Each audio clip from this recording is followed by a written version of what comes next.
ಪಾಕಿಸ್ತಾನದ ಪರವಾಗಿ ಘೋಷಣೆಯನ್ನ ಕೂಗಿರುವಂತ ವಿಚಾರಕ್ಕೆ ಈಗ ಈಶ್ವರಪ್ಪನವರು ಕೆಂಡಾಮಂಡಲರಾಗಿದ್ದಾರೆ. ಸರ್ಕಾರದ ವಿರುದ್ಧ ಕಿಡಿಕಾರಿದ್ದಾರೆ. ಡಿಕೆ ಶಿವಕುಮಾರ್, ಪ್ರಿಯಾಂಕಾ ಖರ್ಗೆ, ಲಕ್ಷ್ಮಿ ಹೆಬ್ಬಾಳ್ಕರ್ ಘೋಷಣೆ ಕೂಗಿಲ್ಲ ಅಂತ ಹೇಳಿದ್ರು. ನೈತಿಕ ಹೊಣೆ ಹೊತ್ತು ನೀವು ರಾಜೀನಾಮೆ ಕೊಡಬೇಕಾಗಿತ್ತು. ಆದರೆ ಡಿಕೆ ಶಿವಕುಮಾರ್ ಭಂಡ ರಾಜೀನಾಮೆ ಕೊಡಲ್ಲ. ಕೊನೆಯ ಪಕ್ಷ ದೇಶದ್ರೋಹಿಗಳಿಗೆ ಬೆಂಬಲ ಕೊಟ್ಟಿದ್ದಕ್ಕಾದ್ರೂ ಕ್ಷಮೆ ಯಾಚಿಸಬೇಕು ಅಂತ ಶಿವಮೊಗ್ಗದಲ್ಲಿ ಈಶ್ವರಪ್ಪನವರು ವಾಗ್ದಾಳಿ ಮಾಡಿದ್ದಾರೆ.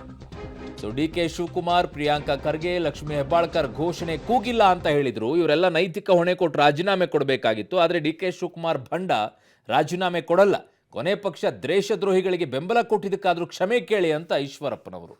ಪ್ರಕಾಶ್ ಪಾಟೀಲ್ ಅಂತ ಒಬ್ಬ ಮಂತ್ರಿ ಬಾಂಬ್ ಬ್ಲಾಸ್ಟ್ ಅನ್ನ ಸಿಲ್ಲಿ ಪ್ರಕರಣ ಅಂತ ಕರೆದಾಗ ಎಷ್ಟು ಸಿಲ್ಲಿ ಮಂತ್ರಿ ಆತ ಅನ್ನೋದನ್ನ ನಾವು ಕೂಡ ಯೋಚನೆ ಮಾಡಬೇಕಾಗುತ್ತೆ. ಬಾಂಬ್ ಬ್ಲಾಸ್ಟ್ ಬಗ್ಗೆ ಶರಣ್ ಪ್ರಕಾಶ್ ಪಾಟೀಲ್ ಅವರು ಸಿಲ್ಲಿ ಘಟನೆ ಅಂತ ತಕ್ಷಣ ನಾನು ರಾಜ್ಯದ ಮುಖ್ಯಮಂತ್ರಿಗಳಿಗೆ ಹೇಳಕ್ಕೆ ಇಷ್ಟಪಡ್ತೇನೆ, ತಕ್ಷಣ ಶರಣ್ ಪ್ರಕಾಶ್ ಪಾಟೀಲ್ ಅವ್ರನ್ನ ಮಂತ್ರಿ ಮಂಡಲದಿಂದ ಕೈ ಬಿಡಬೇಕು. ಅದೇ ರೀತಿ ಪಾಕಿಸ್ತಾನ್ ಜಿಂದಾಬಾದ್ ಅನ್ನೋಂಥ ಘೋಷಣೆಗಳನ್ನು ಕೂಡದಂಥ ಸಂದರ್ಭದಲ್ಲಿ ಈ ಘೋಷಣೆನೇ ಕೂಗಿಲ್ಲ ಅಂತ ಮಾನ್ಯ ಡಿ ಕೆ ಶಿವಕುಮಾರ್ ಅವರು, ಲಕ್ಷ್ಮಿ ಹೆಬ್ಬಾಳ್ಕರ್ ಅವರು, ಪ್ರಿಯಾಂಕಾ ಖರ್ಗೆ ಅವರು ಹೇಳಿದರು.